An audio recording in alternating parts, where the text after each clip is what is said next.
Hello students, welcome back to our YouTube channel Adarsh Navodaya education group. कैसे हो आप सब लोग? चलिए देखो, हम लोग पॉलीमर चैप्टर को स्टार्ट कर चुके थे और उसके अंदर हमने कुछ 2 पोर्शंस कंप्लीट किए थे। अब बारी है तीसरे पोर्शन की। तो देखो, हमने लास्ट क्लास में क्या पढ़ लिया था। एक तो क्लासिफिकेशन देख लिया था, जिसको हमने कल 3 और क्लासिफिकेशंस देखे थे ना। एक तो जिसमें हमने बात की थी स्ट्रक्चर की, कि स्ट्रक्चर के बेसिस पर कितने टाइप के होते हैं, तो उसको हमने आगे 3 पार्ट्स में डिवाइड किया था। रेखिक पॉलीमर थे एक तो, एक हमारे, दूसरा क्या था आपका, दूसरा था शाखित वाला, और फिर तीसरा था तिर्यक बद्ध जाल बहुलक, है ना। फिर दूसरा क्लासिफिकेशन कौन सा था जो हमने किया था, टेम्परेचर के आधार पर, कि ताप के प्रति जो बहुलक है वो किस प्रकार से व्यवहार करते हैं। तो उसके आधार पर हमने इसको 2 भागों में बांटा था। कौन कौन से थे वो? एक था आपका ताप सुदृढ़ और एक था ताप सुनम्य। फिर तीसरा वाला जो हमने क्लासिफिकेशन किया था वो किया था इंटरमॉलिक्यूलर फोर्सेस के आधार पर, कि अंतराण्विक बलों के आधार पर कितने प्रकार के होते हैं। तो इसमें भी हमने 2 कैटेगरीज देखी थी। एक देखा था हमने रेशे बहुलक और एक था हमारा प्रत्यास्थ बहुलक। फिर उसके बाद हमने स्टार्ट किया था टाइप्स ऑफ पॉलीमराइजेशन, जिसमें 2 प्रकार की पॉलीमराइजेशन की बात हमने की थी। एक होता है योगात्मक और एक होता है संघनन बहुलकीकरण। और उसमें से हमने पहला स्टार्ट किया था योगात्मक बहुलकीकरण। और योगात्मक बहुलकीकरण को भी हमने आगे 2 भागों में बांटा था। एक तो हमने बांटा था मुक्त मूलक योगात्मक बहुलकीकरण और दूसरा हमने बांटा था आयनिक योगात्मक बहुलकीकरण, जिसमें से हम कल एक कर चुके हैं free radical addition polymerisation reaction, यानी कि मुक्त मूलक योगात्मक बहुलकीकरण अभिक्रिया जो है ये हम पढ़ चुके हैं। तो अब हमें आज जो पढ़नी है वो है आयनिक, कि आयनिक पॉलीमराइजेशन क्या होता है, या किस तरह से जो योगात्मक अभिक्रियाएं होती है उसके अंदर आयनिक विधि के द्वारा या आयन्स की मदद से जो है पॉलीमराइजेशन होता है। ठीक है, तो स्टार्ट करते हैं आज की क्लास। देखिए, हमें पढ़ना है अब आयनिक एडिशन पॉलीमराइजेशन, यानी कि आयनिक योगात्मक बहुलकीकरण। क्या पढ़ना है हमें? आयनिक योगात्मक बहुलकीकरण। अच्छा, ये तो सबको पता है ना कि आयन्स कितने प्रकार के होते हैं? 2 प्रकार के होते हैं। एक होता है कैटायन और एक होता है अपना एनायन, यानी कि एक होता है हमारा धनायन और एक होता है हमारा ऋणायन। तो हमारे पास जो ये मैकेनिज्म है ये भी इसके आधार पर कितने प्रकार की हो जाएगी? 2 प्रकार की। देखो, आयनिक योगात्मक बहुलकीकरण या आयनिक एडिशन पॉलीमराइजेशन जो है हमारा, ये यूजुअली कौन से कंपाउंड्स में होता है? ये हम कह रहे हैं वाइनिल व्युत्पन्न एकलकों में। अब वाइनिल व्युत्पन्न एकलक क्या होते हैं ये तो आप सब लोग जानते हैं ना। नहीं जानते हैं तो एक बार हम इसको रिकॉल कर लेते हैं कि वाइनिक व्युत्पन्न क्या होते हैं। सुनो, जैसे कि हमने कहा कि 2 कार्बन है, CH2 डबल बॉन्ड CH2। ठीक है, ये क्या है? अपना एथीन है, अपन जानते हैं इस चीज़ को। और ये दोनों का जो संकरण है वो कैसा है? sp2 है, दोनों का ही संकरण। तो हमने क्या पढ़ा था कि जब कभी भी ऐसे 2 कार्बन जिनका संकरण sp2 हो, यदि उस sp2 संकरित कार्बन से सीधा कौन जुड़ जाए, कोई भी आपका समूह जुड़ जाए, कोई भी ग्रुप जुड़ जाए, ठीक है, अगर sp2 संकरित से डायरेक्ट कोई ग्रुप जुड़ता है तो उसको हम क्या बोल देते हैं? वाइनिल ग्रुप बोल देते हैं, है ना। तो ये वाइनिल व्युत्पन्न हो जाएंगे, जिसमें क्या होगा आपका कि हम कह सकते हैं कि कोई भी 2 कार्बन जो sp2 संकरित है उनसे क्या जुड़ जाए? एक ग्रुप जुड़ जाए। तो इस पूरे समूह को हम बोल देते हैं वाइनिल, और ये वाइनिल के क्या हो जाएंगे? व्युत्पन्न हो जाएंगे। अगर आप इस ग्रुप को अलग अलग कर देंगे, ये जो G है ये वेरिएबल होगा, चेंज कर सकते हैं आप इसको। तो जब आप इस G को चेंज करेंगे तो इससे क्या बनेंगे? वाइनिल व्युत्पन्न एकलक बनेंगे। क्लियर हो गया? चलिए, अब देखो इसके अंदर है क्या, कि जो हम कह रहे हैं कि आयनिक योगात्मक बहुलकीकरण जो है वो किसके अंदर होगा? वो होगा वाइनिल व्युत्पन्न एकलकों में। तो इनकी जो बहुलकीकरण की क्रियाविधि है वो आयनिक क्रियाविधि के द्वारा होगी। अब देखो, ये आयनिक योगात्मक जो आपका बहुलकीकरण है जो कि किस में होने वाला है? वाइनिल व्युत्पन्न में, है ना। तो यहाँ पे ये जो G है ना, इस G का नेचर 2 प्रकार का हो सकता है। ये जो आपने ग्रुप यहाँ जोड़ा है वाइनिल में, ये कितने प्रकार का हो सकता है? 2 प्रकार का। एक तो इसका नेचर हो सकता है +I वाला, यानी कि आप बोल सकते हैं कि ये इलेक्ट्रॉन देने वाला समूह हो, और एक इसका नेचर हो सकता है -I वाला, या आप इसको यहाँ पे +R भी बोल सकते हैं और इसको -R भी बोल सकते हैं। यानी कुल मिलाकर के एक तो इलेक्ट्रॉन देने वाला और एक इलेक्ट्रॉन लेने वाला। अगर इस जी का नेचर इलेक्ट्रॉन देने वाला है तो कौन सी क्रियाविधि होगी, और अगर इस जी का नेचर इलेक्ट्रॉन लेने वाला है तो कौन सी क्रियाविधि होगी। मतलब दोनों ही केसेस के अंदर हमारे पास यहाँ पे अलग अलग मैकेनिज्म होगी। ठीक है, तो ये देखो क्या है, कॉमनली क्या बोलते हैं अपन कि जब इलेक्ट्रॉन दाता समूह युक्त विनाइल व्युत्पन्न एकलक, यानी कि आपने कहा कि जो जी है ये इलेक्ट्रॉन दाता है, तो इनका बहुलकीकरण किससे होता है, इलेक्ट्रॉन स्नेही या धनायन के द्वारा। अगर जी का नेचर इलेक्ट्रॉन देने वाला होता है तो ये जो अभिक्रिया होगी, ये बहुलकीकरण अभिक्रिया, ये किसकी उपस्थिति में होगी, ये इलेक्ट्रॉन स्नेही की उपस्थिति में होगी। इलेक्ट्रॉन स्नेही समझते हैं हम सब लोग, क्या होता है इलेक्ट्रॉन स्नेही, जिनके पास खुद के पास इलेक्ट्रॉनों की क्या होगी, कमी, चार्ज क्या होगा, प्लस होगा जिनके पास। ठीक है, वो क्या कहलाते हैं, इलेक्ट्रॉन स्नेही कहलाते हैं। और दूसरी चीज़ क्या कह रहे हो आप कि अगर इलेक्ट्रॉन आकर्षी समूह जुड़ा है यहाँ पे, यानी कि ये जो जी ग्रुप है इसकी प्रकृति कैसी है कि ये इलेक्ट्रॉन खींचे, तो इलेक्ट्रॉन आकर्षी समूह अगर ये होता है तो इन एकलकों का जो बहुलकीकरण होगा वो किसकी उपस्थिति में होगा, नाभिक स्नेही न्यूक्लियोफाइल की उपस्थिति में होगा। और नाभिक स्नेही क्या होते हैं, जिन पे खुद पे तो क्या होता है, ऋणावेश होता है, और जो नाभिक की तरफ आकर्षित होते हैं, तो ये होते हैं नाभिक स्नेही। तो कुल मिलाकर के हमारे पास दो चीज़ें हो गई कि एक बार तो अभिक्रिया होगी इलेक्ट्रॉन स्नेही की उपस्थिति में, और एक बार जो है वो अभिक्रिया होगी नाभिक स्नेही की उपस्थिति में। तो इसके आधार पर आपका जो आयनिक योगात्मक बहुलकीकरण है ये कितने प्रकार का हो गया, दो प्रकार का। अगर इलेक्ट्रॉन स्नेही की उपस्थिति में होता है तो इसका मतलब वो कैसा है, धनायनी बहुलकीकरण, क्योंकि चार्ज देखो कैसा है यहाँ पे प्लस। और अगर ऋणायनी बहुलकीकरण की बात करें तो इसका मतलब वहाँ किसके प्रेजेंस में अभिक्रिया होगी, न्यूक्लियोफाइल या नाभिक स्नेही की प्रेजेंस में अभिक्रिया होगी। ठीक है, यहाँ तक की बात समझ में आ गई सबसे।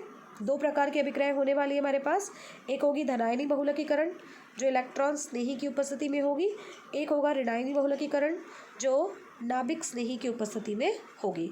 अब हम इनको स्टेप बाय स्टेप दोनों को डिस्कशन कर लेते हैं कि ये अभिक्रिया किस तरीके से होगी।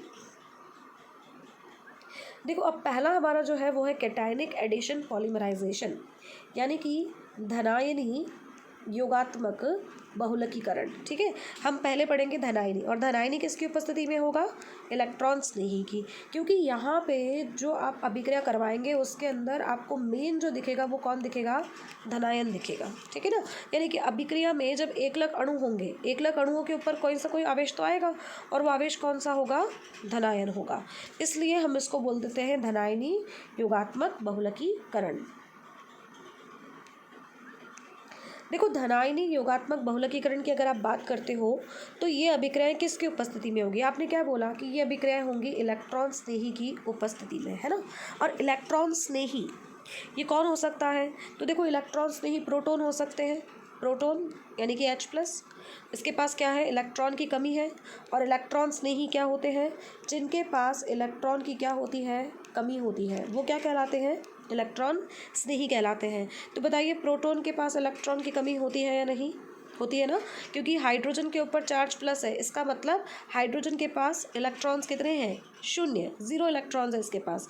तो बताओ इसके पास इलेक्ट्रॉनों की कमी हुई कि नहीं। अगर इसके पास इलेक्ट्रॉनों की कमी है तो ये क्या करेगा, एक तरीके से इलेक्ट्रॉन स्नेही होगा, क्योंकि इलेक्ट्रॉन स्नेही क्या होते हैं, जिनके पास इलेक्ट्रॉनों की कमी होती है और ये इलेक्ट्रॉनों को स्नेह करते हैं, यानी जहाँ इलेक्ट्रॉनों की अधिकता होती है उनकी तरफ आकर्षित होते हैं। तो एक तो हुआ हमारा कि प्रोटॉन जो है यानी H+ जो है ये किसकी तरह व्यवहार करेगा, इलेक्ट्रॉन स्नेही की तरह। और दूसरा क्या होता है, लुईस अम्ल, ये भी किसकी तरह व्यवहार करते हैं, इलेक्ट्रॉन स्नेही की तरह। हम पढ़ चुके हैं इन चीज़ों को ऑलरेडी। अब लुईस अम्ल क्या होते हैं, तो लुईस अम्ल का मतलब होता है कि वे यौगिक या वे पदार्थ जो क्या कर देते हो, वे पदार्थ जो इलेक्ट्रॉन एक्सेप्ट करते हो, क्या एक्सेप्ट करते हो, इलेक्ट्रॉन एक्सेप्ट करते हो, यानी कि जिनके पास क्या है, इलेक्ट्रॉनों की कमी है, जिनका अष्टक पूरा नहीं है, तो अपने अष्टक को पूरा करने के लिए इनको क्या चाहिए, इलेक्ट्रॉन्स चाहिए, और ये क्या करेंगे, दूसरों से इलेक्ट्रॉन ग्रहण करेंगे, इसलिए क्या कहलाते हैं, लुईस अम्ल कहलाते हैं। जैसे अपना BF3 लुईस अम्ल है ये, क्योंकि बोरोन के पास कितने इलेक्ट्रॉन्स होते हैं बाहरी कोश में? 3, और फ्लोरीन से उसे और कितने मिल गए? 3, तो टोटल मिला के कितना हो गया? 6। लेकिन क्या 8 पूरे हो गए क्या?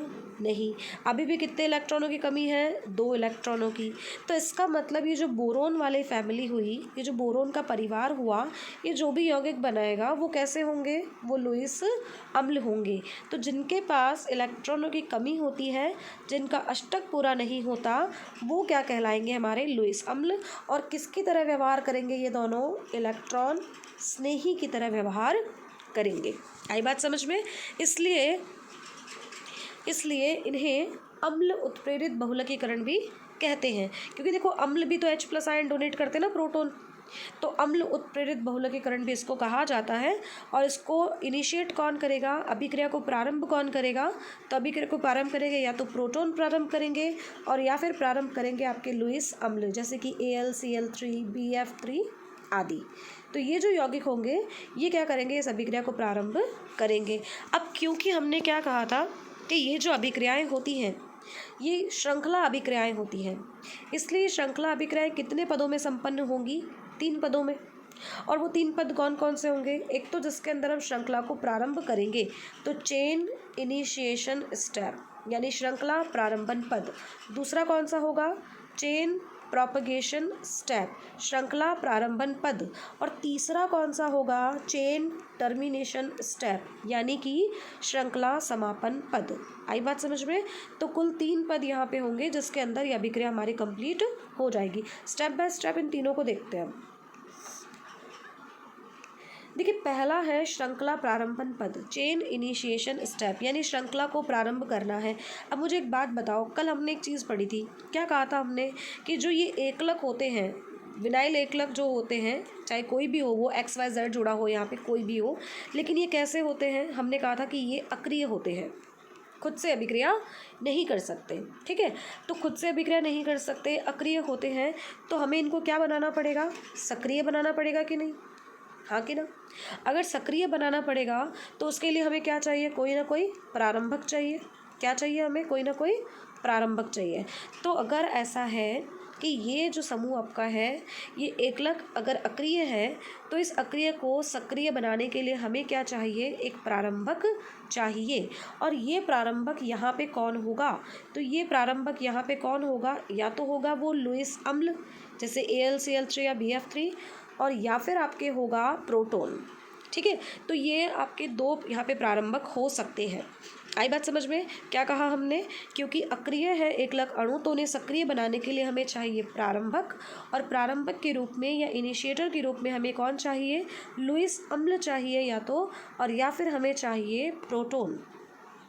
अब देखो, लुईस अम्ल खुद भी जो है वो अपने आप से तो इस रिएक्शन को स्टार्ट नहीं कर सकते, तो लुईस अम्ल यहाँ पे अगर किसकी तरह व्यवहार करते हैं? उत्प्रेरक की तरह, तो इन्हें क्या चाहिए? साथ में सह उत्प्रेरक चाहिए। आई क्या बात समझ में?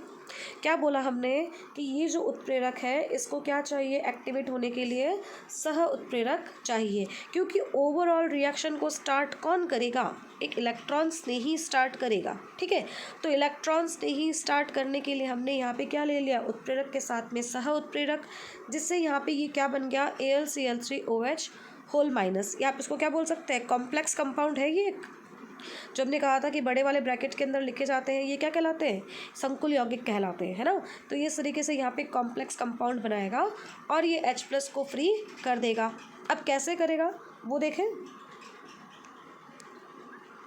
देखो यहाँ पे कि अगर अपन ने कहा AlCl3 है, ठीक है, और साथ में मैंने कह दिया कि ये है आपका HOH H2O, तो क्योंकि ये क्या है? इलेक्ट्रॉन्स नहीं है, इसे क्या चाहिए?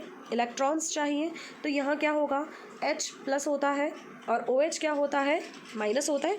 तो अगर यहाँ से दोनों इलेक्ट्रॉन्स लेकर के ये OH बाहर निकल जाए तो किससे जुड़ जाएगा? AlCl3 से। क्योंकि AlCl3 एक लुईस अम्ल है, इसलिए वो OH माइनस को क्या कर लेगा? एक्सेप्ट कर लेगा। जब एक्सेप्ट करेगा तो कंपाउंड क्या बनेगा? AlCl3OH, और OH किस रूप में आया? माइनस के रूप में, तो चार्ज क्या आ जाएगा? माइनस आ जाएगा। और ये माइनस किस पे है फिलहाल? ये माइनस आपके इस पूरे कॉम्प्लेक्स पे है। देखा जाए तो किससे आ रहा है वो? इस एल्यूमिनियम धातु ने इन सारे चार्जेस को बैलेंस किया है।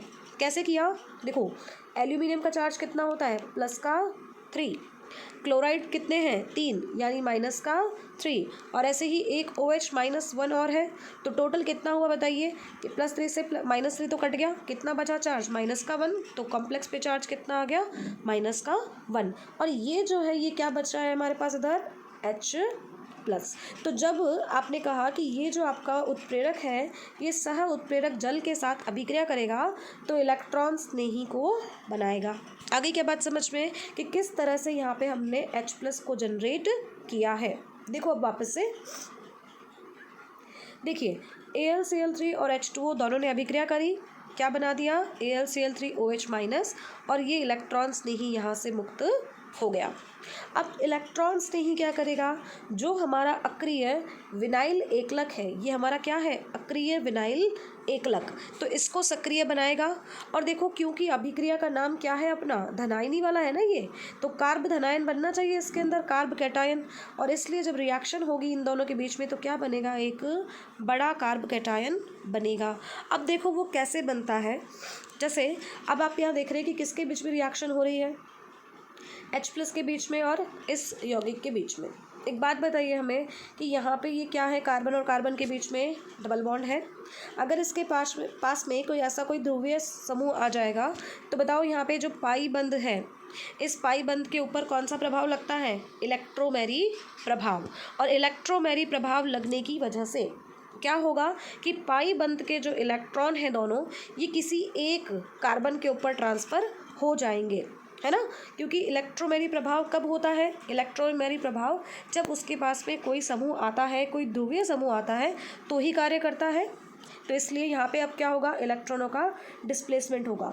अब ज़रा यहाँ देखो ध्यान से कि अगर आप ये कह रहे हो कि H+ आया किसके पास, CH2 double bond CH single bond X के पास, जहाँ पे हमें क्या पता है कि X क्या है, एक दाता समूह है, दाता है यानी इलेक्ट्रॉन देगा। अब मुझे एक बात बताइए, अगर ये इलेक्ट्रॉन देगा तो बताओ कार्बन के पास से इलेक्ट्रॉन यहाँ से यहाँ जाएंगे क्या, क्योंकि हम पढ़ चुके हैं ऑलरेडी इन सब चीज़ों को कि अगर कोई इलेक्ट्रॉन देने वाला समूह जुड़ा होता है तो पाई बंध के इलेक्ट्रॉन उससे दूर वाले कार्बन पर चले जाते हैं, जिस कार्बन पर क्या जुड़ा होता है, समूह जुड़ा होता है। तो दूर वाला कार्बन कौन सा है, ये वाला, यहाँ जाएंगे इलेक्ट्रॉन्स इलेक्ट्रोमेरी प्रभाव के कारण, इसलिए यहाँ चार्ज क्या आ गया आपका माइनस, और इस कार्बन पर चार्ज क्या मानेंगे हम प्लस। तो जब यहाँ पे पाई बंध के इलेक्ट्रॉनों का विस्थापन होगा तो यहाँ आंशिक ऋणावेश और यहाँ आंशिक धनावेश आ जाएगा।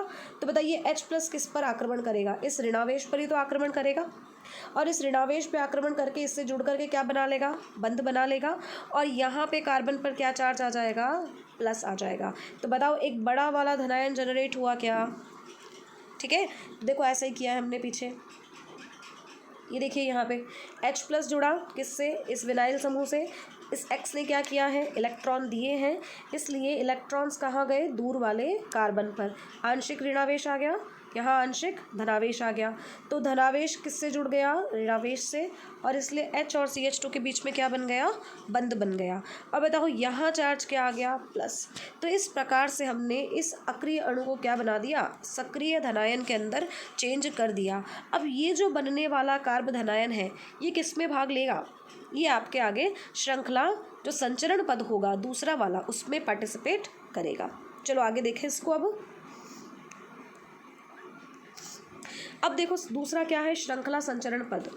तो पहले पद से जो कार्बोकेटायन बना है वो अन्य एकलक अणु से क्रिया करके फिर से क्या करेगा, नया कार्बोकेटायन बनाएगा, और इस प्रकार ये प्रक्रम लगातार चलता रहेगा। तो देखो ये क्या है, ये पहले प्रक्रम से बना हुआ हमारा कार्बोकेटायन है। अब ये दूसरे एकलक अणु के पास आया, इसकी कंडीशन भी सेम वैसी ही है, तो ये भी अक्रिय है तो सक्रिय होगा, और सक्रिय कौन करेगा इसको, ये धनावेश करेगा। बताइए क्या होगा, X फिर से इलेक्ट्रॉन्स देगा, दूर जाएंगे इलेक्ट्रॉन्स, फिर से चार्ज माइनस, चार्ज प्लस, और प्लस किससे जुड़ जाएगा, माइनस से, और अल्टीमेटली यहाँ चार्ज क्या आ जाएगा, प्लस आ जाएगा। बात समझ में आ गई, ये कैसे किया हमने, क्योंकि X का कौन सा है यहाँ पे प्रभाव, X का प्रभाव यहाँ पर इलेक्ट्रॉन देने वाला है। क्लियर। देखो जैसे अपन क्या कह रहे हैं कि मान लो ये कोई भी R+ आ गया, पहले से बना हुआ आ रहा है। अब ये CH2 डबल बॉन्ड CHX है।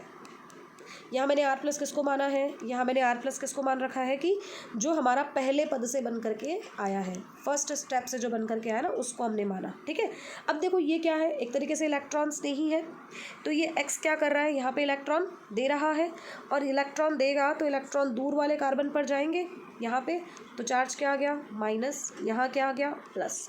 अब बताइए प्लस से कौन जुड़ेगा माइनस, या माइनस से कौन जुड़ेगा प्लस, तो ओवरऑल ये वापस से क्या बन गया, एक नया कार्ब धनायन बन गया। तो जैसे जैसे यहाँ पे क्या होगा, बहुत सारे एकलक अणु जुड़ते चले जाएंगे। देखो एक के बाद एक जुड़ा, फिर नया धनायन बना, फिर इससे वापस से क्या होगा, बहुत सारे अणु जुड़ेंगे, फिर उसमें भी सेम प्रोसेस चलेगा आपका इलेक्ट्रॉन ट्रांसफ़र करने वाला, और इस प्रकार से एक लंबी श्रृंखला जो है वो चलती चली जाएगी। तो बताइए यहाँ पर ये कार्बोकेटायन बन रहा है क्या, जैसे पिछली बार जो हमने पढ़ा उसके अंदर क्या बन रहे थे, मुक्त मूलक बन रहे थे, वैसे यहाँ पे कौन बन रहा है, बार बार कार्ब धनायन या कार्बोकेटायन बन रहा है। क्लियर। तो ये अब कब तक चलेगा स्टेप, जब तक कि सारे के सारे जो आपके विनाइल वाले व्युत्पन्न हैं वो ख़त्म नहीं हो जाते, तब तक ये क्या होगा, चलता रहेगा। और ऐसे लास्ट तक क्या हो जाएगा, एक बड़ा सारा कार्बोकेटायन बन करके रेडी हो जाएगा, यानी एक पॉलीमर का, एक बहुलक का बड़ा सारा कार्बोकेटायन बन करके तैयार हो जाएगा। तो फिर क्या आएगा, हमारा नेक्स्ट स्टेप आएगा, वो कौन सा है, श्रृंखला समापन पद, चेन टर्मिनेशन स्टेप। अब चेन टर्मिनेशन यानी श्रृंखला को रोकना है, क्योंकि सारे एकलक के अणु तो खर्च हो गए हमारे, तो जब हमें इसको रोकना है तो बताइए यहाँ चार्ज क्या है, प्लस है ना, तो रोकने के लिए क्या चाहिए, हमें माइनस चाहिए, जो आकर के इससे जुड़ जाए और श्रृंखला को रोक दे। तो इसलिए हमें धनायनी बहुलकीकरण को श्रृंखला समाप्त करने के लिए कोई भी स्वाभाविक या किसी नाभिक स्नेही की उपस्थिति हमें चाहिए, या किसी भी ऋणायन की उपस्थिति हमें चाहिए। ठीक है, तो यहाँ देखो हमने कौन सा ऋणायन लिया, ये वही है क्या जो फर्स्ट स्टेप में बना था। देखो हम फर्स्ट स्टेप की तरफ चलते हैं फिर से। ये देखिए यहाँ पे हमने दो आयन बनाए ना, एक तो ये बनाया है और एक ये बनाया है, इसको तो हमने यहीं पे काम में ले लिया। और ये कौन है, ऋणायन, जो हमारा यहाँ पहले पद में बन रहा है। अब ये कहाँ काम आएगा, हमारा लास्ट स्टेप में। तो देखो हम लास्ट स्टेप की तरफ देखें। अब देखो यहाँ पे ये काम में आ रहा है, और ये जब यहाँ पे काम में आएगा तो क्या हो जाएगा, ये इस तरीके से श्रृंखला को रोक देगा। अब ये कैसे हुआ वो समझते हैं अपन। देखो जैसे मान लो तुम्हारा ये जो भी लंबी श्रृंखला चल के आ रही है, इसके अंदर ये CH डबल बॉन्ड, मैं इसको यहाँ पे ऐसे ले लेती हूँ, CH single bond, sorry CH single bond बना है ना अपना यहाँ पे, CH सिंगल बॉन्ड CH, ये X हो गया, ये प्लस हो गया। ठीक है, ये पहले आगे जो भी चल रहा है उस बड़े से ग्रुप को यहाँ पे छोड़ देते हैं अपन, यहाँ देखते हैं, इसको कॉन्सेंट्रेट करते हैं। देखो यहाँ पे हमने क्या लिया, इस कार्बन और हाइड्रोजन बंध के बीच में इलेक्ट्रॉन्स हैं दो। ठीक है, तो क्या होगा, क्योंकि इस वाले कार्बन के पास इलेक्ट्रॉनों की क्या है, कमी है, तो दोनों इलेक्ट्रॉन्स कहाँ चले गए, यहाँ चले गए। बताइए दोनों इलेक्ट्रॉन्स यहाँ चले गए तो कार्बन और कार्बन के बीच में क्या जनरेट हो गया, डबल बॉन्ड जनरेट हो गया। ठीक है, इसकी तो क्या हो गई, इसकी संयोजकता पूरी हो चुकी है, इसकी संयोजकता भी पूरी हो चुकी है, तो इन दोनों की संयोजकता तो पूरी।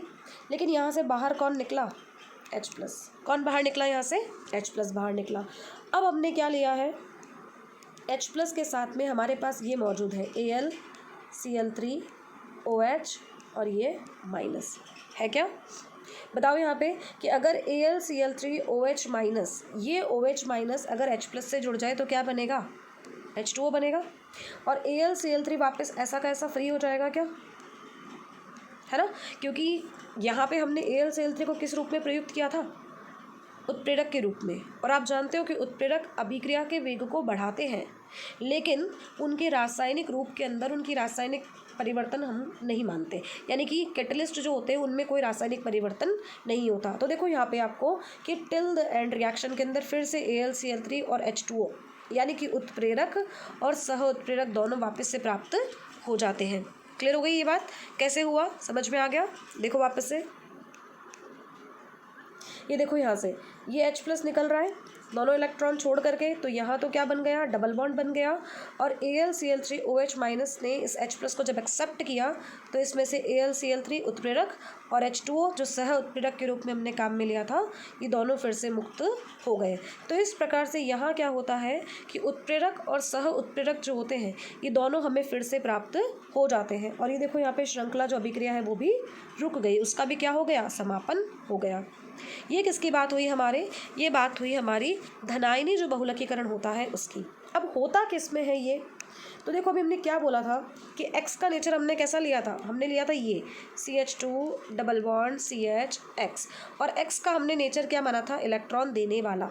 यानी कि सभी विनाइल एकलक जिनमें इलेक्ट्रॉन दाता समूह जुड़े होंगे उनमें धनायनी बहुलकीकरण आसानी से हो जाएगा, और इस प्रकार से वहाँ क्या बनेंगे, बहुलक बनेंगे। जैसे एग्जाम्पल है हमारे पास आइसोब्यूटिलीन या 2-मेथिल-1-प्रोपीन, ये एकलक है, ठीक है।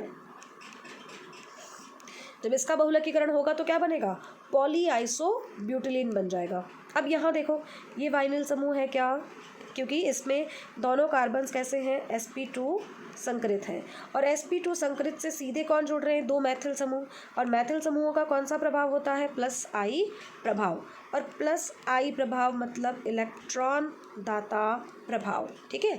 इसलिए इस वाले यौगिकों में कौन सी अभिक्रिया संपन्न होगी, धनायनी बहुलकीकरण। आ रही बात समझ में। तो धनायनी बहुलकीकरण वो हुआ जिसके अंदर क्या होगा, X यानी कि दाता ग्रुप जुड़ा हुआ होगा। अब कोई ऐसा ज़रूरी थोड़ी है कि दाता ग्रुप ही जुड़ा हुआ हो, भाई इलेक्ट्रॉन लेने वाला भी तो जुड़ा हुआ हो सकता है ना। तो अब हम बात करेंगे उनकी जिसके अंदर ये इलेक्ट्रॉन लेने वाला समूह जुड़ा होता है। आगे चले तो देखो नेक्स्ट क्या है अपना, नेक्स्ट है हमारा, अच्छा इससे पहले कि एग्जाम्पल और देख लेते हैं। ये देखिए यहाँ पे कि ये आपका ये हमने आइसोब्यूटिलीन इकाई ले रखी है ना। तो यहाँ पे हमने क्या करवाया, H+, ये प्रोटॉन है, इलेक्ट्रॉन्स ने ही इसने आक्रमण कर दिया, और आक्रमण करके इस तरह से कार्बोकेटाइन जनरेट कर दिया, और कार्बोकेटाइन जनरेट करने के बाद ये देखो लगातार अभिक्रिया फिर से चल रही है आपकी, और ये फिर से क्या बन गया, एक बड़ा कार्बोकेटाइन बन गया, और ये कंटिन्यू रिपीट होता रहेगा ये, और रिपीट होकर के क्या बनेगी, एक बड़ी श्रृंखला बन जाएगी। फिर क्या हो जाएगा, यहाँ से H जो है वो अपने इलेक्ट्रॉन दे करके बाहर H+ के रूप में वापस से निकल जाएगा। तो इस प्रकार से यहाँ पे ये श्रृंखला अभिक्रिया हमारी जो है वो संपन्न हो जाएगी। क्लियर। चलिए अगला है अपना एनायनिक एडिशन पॉलीमराइजेशन, या जिसको हम बोल सकते हैं ऋणायनी योगात्मक बहुलकीकरण। तो देखो यहाँ हमने ऋणायनी काम में ले लिया, इसका मतलब अब इलेक्ट्रॉन्स नहीं काम में नहीं आएगा हमारे, बल्कि अब हमारे कौन काम में आएगा, नाभिक स्नेही काम में आएगा। क्योंकि नाभिक स्नेही पर आवेश क्या होता है, नाभिक स्नेही पर आवेश होता है ऋणावेश, और इनको हम क्या बोल रहे हैं, नाभिक स्नेही। मतलब ये किसकी तरफ आकर्षित होते हैं, धनावेश की तरफ आकर्षित होते हैं। आई क्या बात समझ में, ये किसकी तरफ आकर्षित होते हैं, धनावेश की तरफ आकर्षित होते हैं। तो इसका मतलब ये हुआ कि अब जो हमारी श्रृंखला अभिक्रिया चलेगी उसके अंदर जो बड़ा हमारे पास आयन बनेगा वो ऋणायन होगा। जैसे इससे पहले एडिशन में देखा था, बड़ा जो आयन चल रहा था उसमें लास्ट में एक कार्बोकेटाइन बन रहा था, लेकिन यहाँ पे क्या बनेगा, अब वो कार्ब ऋणायन या कार्ब एनायन बनेगा। देखें इसको अब देखो, ऋणायनी बहुलकीकरण एनायनिक पॉलीमराइजेशन की अगर अब हम बात करें तो ये कब होगा, तो ये होगा आपके प्रबल क्षारों की उपस्थिति में। क्योंकि प्रबल क्षारों की टेंडेंसी क्या होती है, इलेक्ट्रॉन खींचने की। उनके ऊपर चार्ज क्या होता है, माइनस होता है, और माइनस जो होता है वो क्या करते हैं, ये आपके प्रोटॉन्स वगैरह को खींचने का कार्य करते हैं। तो ये प्रबल क्षारों की उपस्थिति में होगा। और जैसे कि एल्किल सोडियम पढ़ाया गया अपन ने, ये R-Na+, तो बताओ R- है तो H+ खींचेगा क्या। ऐसे ही सोडामाइड का स्ट्रक्चर क्या होता है, NaNH2 है ना, और ये NH2 क्या है यहाँ पे, माइनस है, तो ये भी क्या करेगा, H+ को खींचेगा। फिर देखो क्या है, एल्किल धातुओं के एल्किल और एरिल व्युत्पन्न। देखो अलग अलग धातुओं के एल्किल और एरिल व्युत्पन्न जो होंगे वो भी किसकी तरह व्यवहार करेंगे, क्षारों की तरह व्यवहार करेंगे, ठीक है। और सोडियम तथा लिथियम धातुएं जैसे कि हम पढ़ चुके हैं ऑलरेडी, RNa या RLi, इनमें देखो R पे चार्ज माइनस है, धातुओं पे चार्ज प्लस है, ठीक है। तो यहाँ जो ये R है ये किसकी तरह व्यवहार करेगा, इलेक्ट्रॉन खींचने की तरह व्यवहार करेगा, सॉरी इलेक्ट्रॉन क्या, प्रोटॉन एब्स्ट्रैक्ट करने की तरह व्यवहार करेगा, है ना। तो ये प्रोटॉन खींचने का कार्य करेंगे आपके यहाँ पे। इसी प्रकार से ग्रिग्नार्ड अभिकर्मक, जिसको हम बोल देते हैं RMgX। अभी जो ग्रिग्नार्ड अभिकर्मक होता है, यहाँ पे भी आपका R क्या होता है, माइनस होता है। तो इन समूहों के द्वारा हमारी ये जो अभिक्रियाएं हैं ये उत्प्रेरित होती है, या आप कह सकते हो कि ये कुल मिलाकर के जो अभिक्रियाएं होती है ये क्षारों के द्वारा उत्प्रेरित होती है।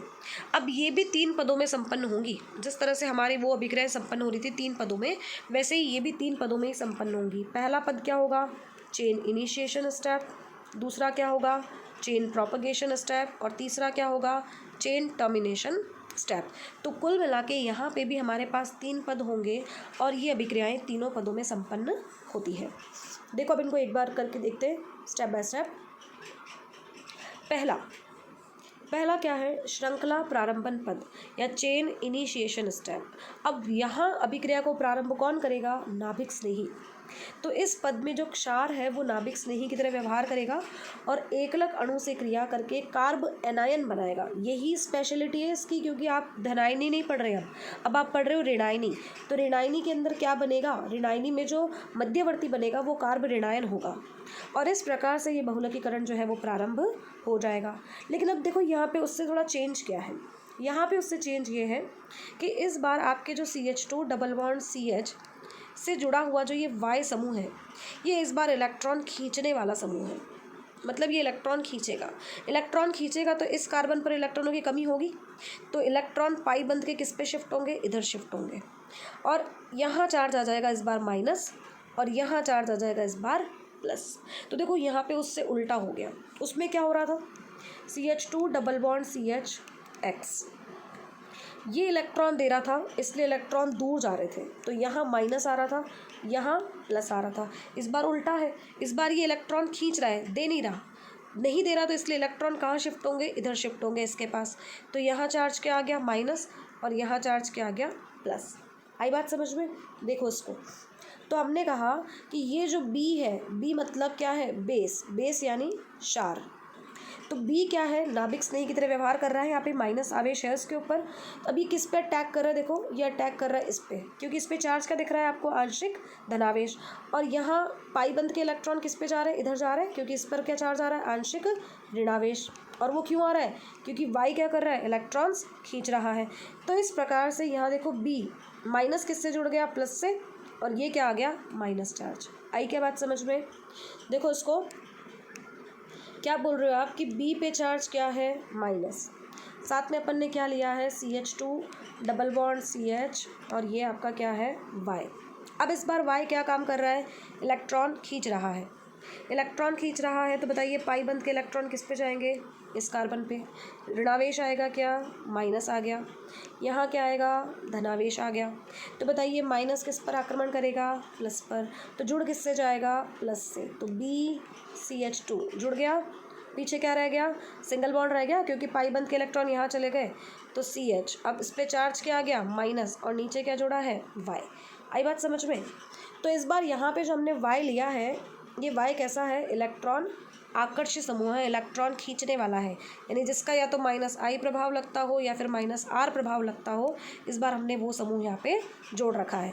बताओ पहला हमने श्रृंखला को प्रारंभ कर दिया क्या, हमने यहाँ पे एक इनिशिएटिंग कार्ब ऋणायन बना दिया क्या। तो अब ये कौन से स्टेप में पार्टिसिपेट करेगा, चेन प्रोपगेशन स्टेप में पार्टिसिपेट करेगा। ठीक है, देखो अब आ गया श्रृंखला संचरण पद या चेन प्रोपगेशन स्टेप।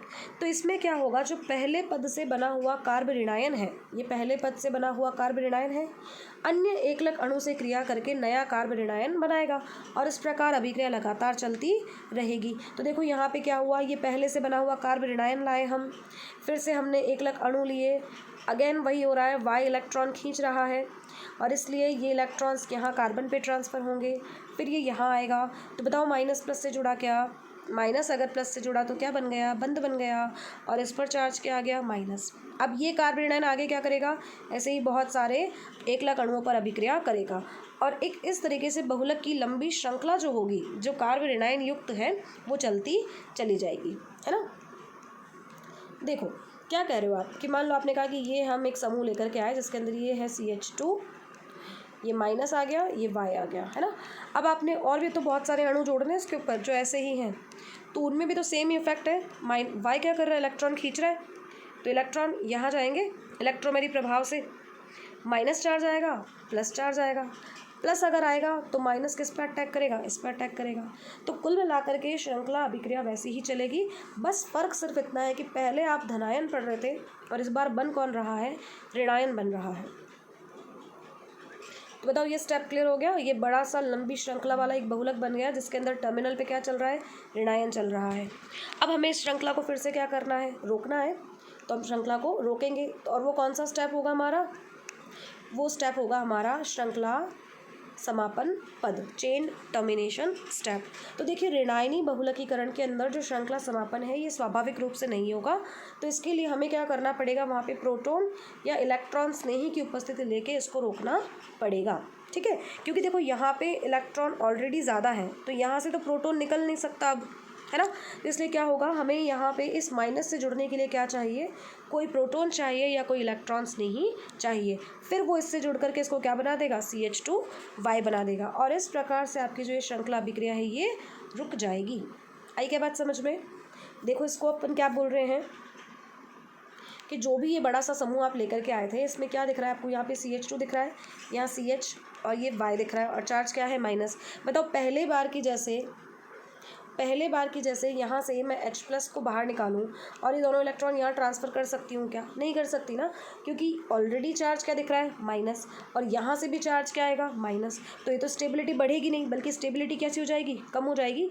तो इस बार हमें क्या करना पड़ेगा, H+ को नहीं निकालना, बल्कि क्या करना है हमें कि जो समूह आपको दिख रहा है यहाँ पे CH2 CH और ये चार्ज जो माइनस है, हमें इससे जुड़ने के लिए क्या चाहिए, कोई H+ या कोई इलेक्ट्रॉन्स नहीं चाहिए। फिर ये इलेक्ट्रॉन्स नहीं इससे जुड़ जाएगा और श्रृंखला को क्या कर देगा, समाप्त कर देगा। इस प्रकार से यहाँ पे ये जो ऋणायनी बहुलकीकरण है ये कंप्लीट हो जाएगा। तो देखो अब ऋणायनी बहुलकीकरण जो आपका कंप्लीट हो गया, ये कौन से यौगिकों में होगा, तो ये विनाइल एकलक होंगे उनमें होगा, लेकिन कौन से विनाइल एकलकों में, तो जिनमें क्या जुड़ा हो, -I या -R वाला समूह जुड़ा हो। देखो यहाँ कौन जुड़ा है, क्लोरीन, और क्लोरीन की विद्युत ऋणता ज़्यादा होती है इसलिए उसका कौन सा प्रभाव करता है कार्य, -I प्रभाव। तो जिनमें क्या होंगे, इलेक्ट्रॉन आकर्षी समूह जुड़े होंगे, उनमें जैसे कि CN हो सकता है साइनो समूह, या COOR हो सकता है, या Cl हो सकता है, या फिर इसकी जगह पे C6H5 भी हो सकता है। ध्यान रखना इस चीज़ को कि यहाँ पे C6H5 भी हो सकता है, बेंजीन रिंग भी जुड़ सकती है, और अगर बेंजीन रिंग जुड़ जाती है तो उसका स्ट्रक्चर क्या बनेगा, तो उसका स्ट्रक्चर बनेगा ये CH2 double bond CH C6H5। इस एकलक का नाम होता है स्टाइरीन, इसका नाम क्या होता है, स्टाइरीन, ठीक है ना। तो ये स्टाइरीन भी हो सकता है क्योंकि यहाँ पे बेंजीन वाला है, तो ये इलेक्ट्रॉन अपनी तरफ खींचेगी, अनुनाद में भाग ले लेंगे ये इलेक्ट्रॉन्स इस तरीके से, तो इसलिए स्टाइरीन भी हो सकता है। तो यहाँ पे अलग अलग समूह मतलब जुड़े हुए हो सकते हैं, लेकिन उनकी प्रकृति कैसी होगी, इलेक्ट्रॉन आकर्षी। तो उनमें जो बहुलकीकरण की प्रक्रिया होगी वो ऋणायनी बहुलकीकरण के द्वारा होगी और बहुलक बनेंगे। तो जैसे कि आपने कहा वाइनिल क्लोराइड या विनाइल क्लोराइड अगर आप इसको बोलते हैं, तो वाइनिल क्लोराइड का जो बहुलकीकरण है वो किसके द्वारा होगा, वो ऋणायनी बहुलकीकरण के द्वारा होगा। देखो एक बार फिर से समझा देती हूँ मैं आपको इस चीज़ को कि चाहे आपने बोला कैटायनिक, ठीक है, चाहे आपने बोला एनायनिक, ये दोनों ही विनाइल यौगिकों में ही हो रहे हैं। CH2 डबल बॉन्ड X, ये CH2 डबल बॉन्ड CHY, दोनों ही विनाइल यौगिकों में हो रहे हैं, लेकिन चेंज क्या है, X और Y की प्रकृति चेंज है। X देने वाला है तो कैटायनिक होगा, Y लेने वाला है तो एनायनिक होगा। ऐसे कन्फ्यूजन मत रखना दिमाग के अंदर कि मैम विनाइलिक जो है वो ही दोनों कैसे कर रहे हैं, धनायनिक भी हो रहा है उनमें और ऋणायनिक भी हो रहा है, तो हमें कैसे पता चलेगा। एज़ यूजुअल जो आप लोगों का सवाल होता है कि हमें कैसे पता चलेगा, तो आपको आसानी से पता चल जाएगा कि कब होगा, क्योंकि आपको देखना ये है कि उस डबल बॉन्ड से जुड़े हुए समूह की प्रकृति कैसी है। और ये तो आप अच्छे से समझते हो अब कि कौन से समूह का +I प्रभाव लगता है और कौन से समूह का -I प्रभाव लगता है। इसलिए इसके बेसिस पर आप इजीली आराम से डिस्टिंग्विश कर सकते हो, उस चीज़ को पता लगा सकते हो आराम से कि किसके अंदर कैटायनिक वाला पॉलीमराइजेशन चलेगा और किसके अंदर एनायनिक वाला पॉलीमराइजेशन चलेगा। क्लियर हो गया क्या। फिर से देख लेना, समझ में नहीं आए तो 1 से 2 बार पढ़ना, इसको आराम से समझ में आ जाएगा। और आगे देखो, यहाँ पे एक एग्जाम्पल दिया है स्टाइरीन वाला ही मैंने कहा ना, स्टाइरीन भी हो सकता है क्योंकि देखो इसके अंदर क्या है, ये डबल बॉन्ड है यहाँ पे, और ये डबल बॉन्ड क्या आ जाएगा, इसके साथ अनुनाद में अवेलेबल हो जाएगा और अनुनाद में भाग ले सकता है, इसलिए यहाँ पे इसका नेचर कैसा हो गया, -R वाला प्रकृति हो गई। तो बताइए ये क्या ले रखा है हमने, क्षार में माइनस दिख रहा है आपको, माइनस कहाँ अटैक करेगा, इस प्लस पे, तो माइनस अटैक करके इससे जुड़ गया। और बताइए इस वाले कार्बन पर चार्ज क्या आ गया, माइनस आ गया। इस प्रकार से और बहुत सारे स्टाइरीन के मॉलिक्यूल्स जुड़ेंगे और ये यहाँ पे एक लंबी सी इसकी श्रृंखला बन जाएगी। फिर आपको क्या करना है, प्रोटॉन ला करके इससे जोड़ देना है और ये आपका पॉलीस्टाइरीन जो है वो यहाँ पे बन जाएगा। ठीक है, चलिए, तो ये बात हुई हमारी आज 2 प्रकार के पॉलीमराइजेशन की। एक तो हमने पढ़ा आयनिक के अंदर 2 कि केटायनिक क्या होता है और एनायनिक क्या होता है, यानी कि धनायनी बहुलकीकरण कैसे होगा और ऋणायनी बहुलकीकरण किस तरह से होगा। ठीक है, अब इसके बाद हम बात करेंगे नेक्स्ट कंडेंसेशन पॉलीमराइजेशन या संघनन बहुलकीकरण की, लेकिन वो हम करेंगे अगली क्लास में। Thank you.